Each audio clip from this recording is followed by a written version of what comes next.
There is a claim circulating in certain corners of the internet that sounds, at first, like the kind of thing that should be easy to disprove.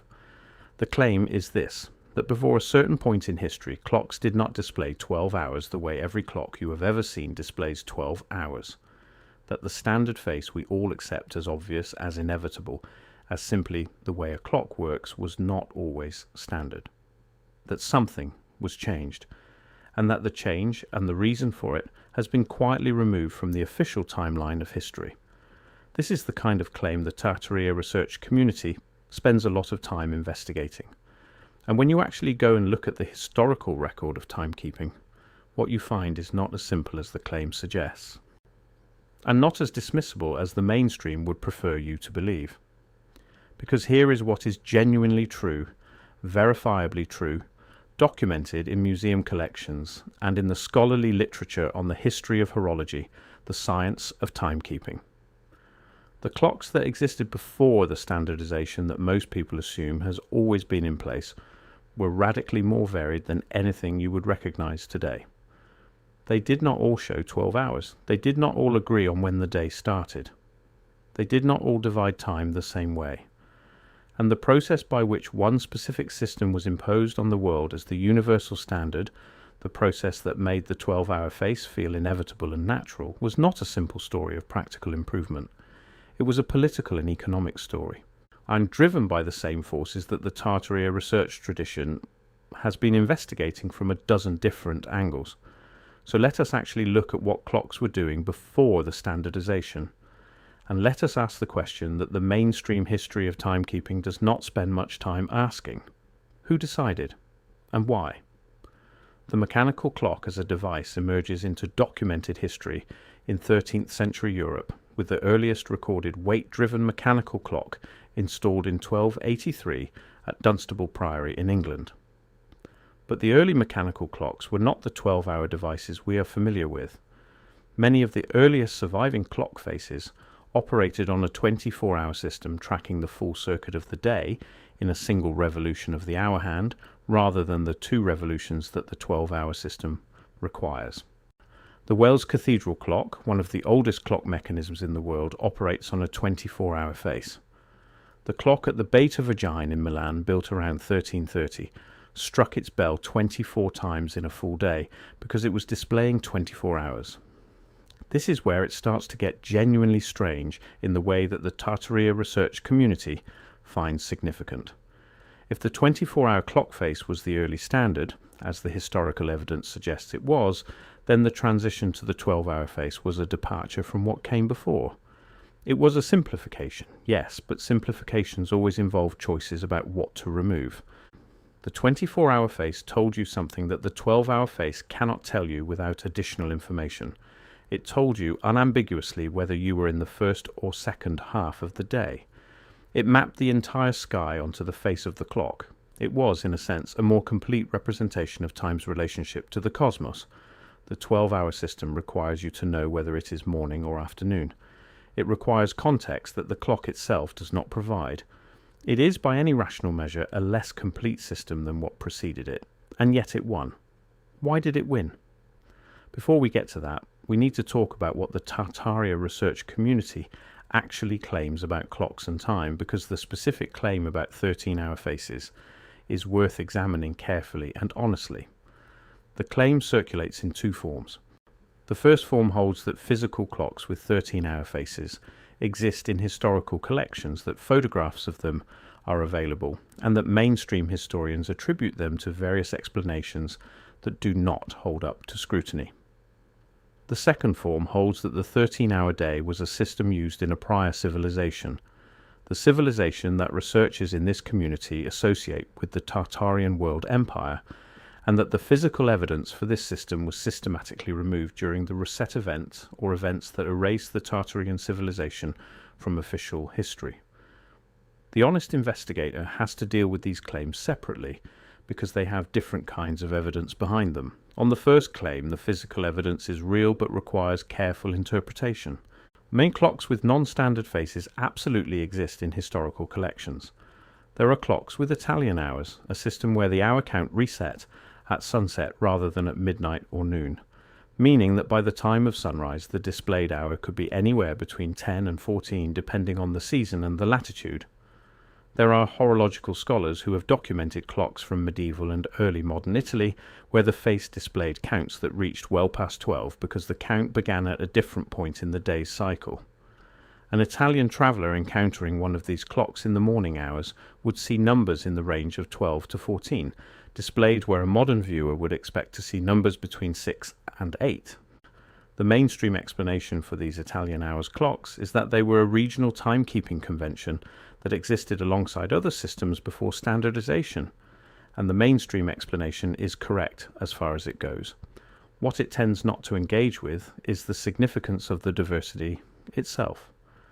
The fact that multiple incompatible timekeeping systems coexisted across medieval and early modern Europe, that a traveller moving between Italian cities and German cities and French cities would encounter clocks that disagreed not just about the current time but about the fundamental structure of how time was to be counted, is a genuinely remarkable fact about the world before standardization.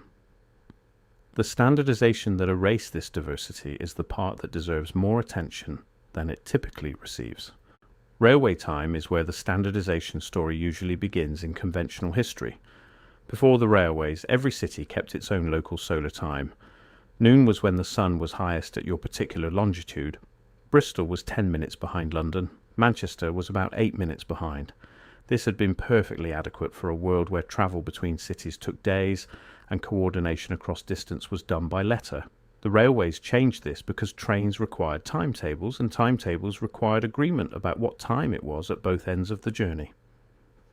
The solution was to impose London time across the entire railway network. Greenwich Mean Time, the time of the Royal Observatory at Greenwich on the zero meridian, became the official time for the entire country, abolishing the diversity of local times that had existed since human beings first began measuring the position of the sun.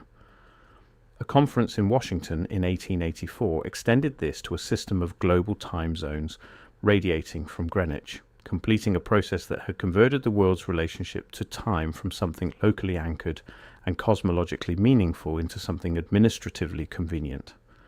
This is where the Tartaria framework begins asking questions that the conventional story does not answer. Why Greenwich? The choice of the Greenwich meridian as the zero line of global timekeeping was explicitly political. France proposed Paris. Other nations had their own preferences.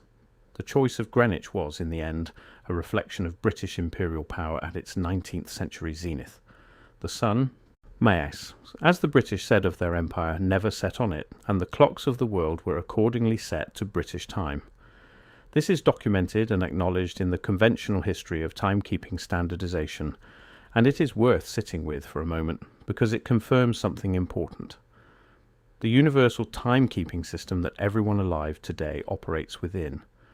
The system that makes it feel natural and obvious that a clock face has 12 hours and that the world divides neatly into 24 zones radiating from a line through a London suburb was a political choice made by the most dominant empire in the world at the moment of maximum imperial confidence.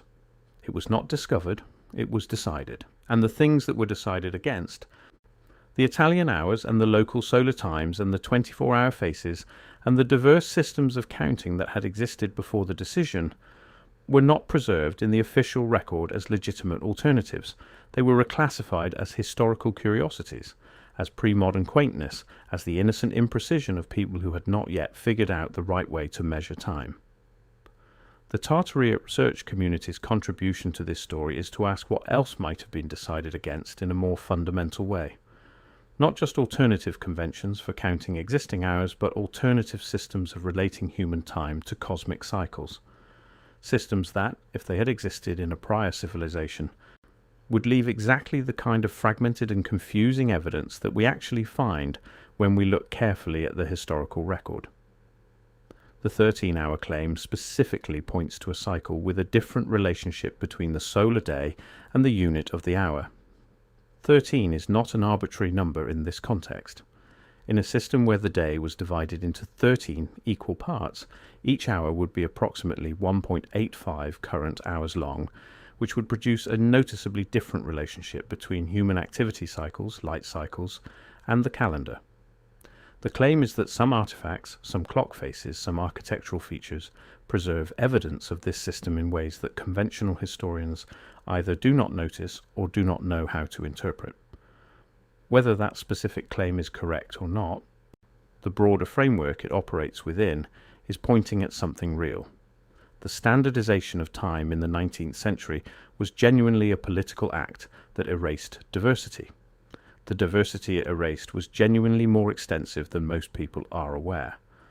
And the mechanisms by which that erasure was accomplished through the imposition of uniform systems by imperial powers acting through international institutions are the same mechanisms that the Tartaria community identifies as operating in other domains of history. Consider what standardization actually requires. Every clock face must be relabeled. Every institutional record of time must be converted. Every cultural practice organized around the old system must be either converted or abandoned. The transition to Greenwich Mean Time in Britain during the 1840s required the physical adjustment of thousands of public clocks. Town councils voted on it. Clockmakers were commissioned to alter mechanisms. The process was documented because it happened within living memory.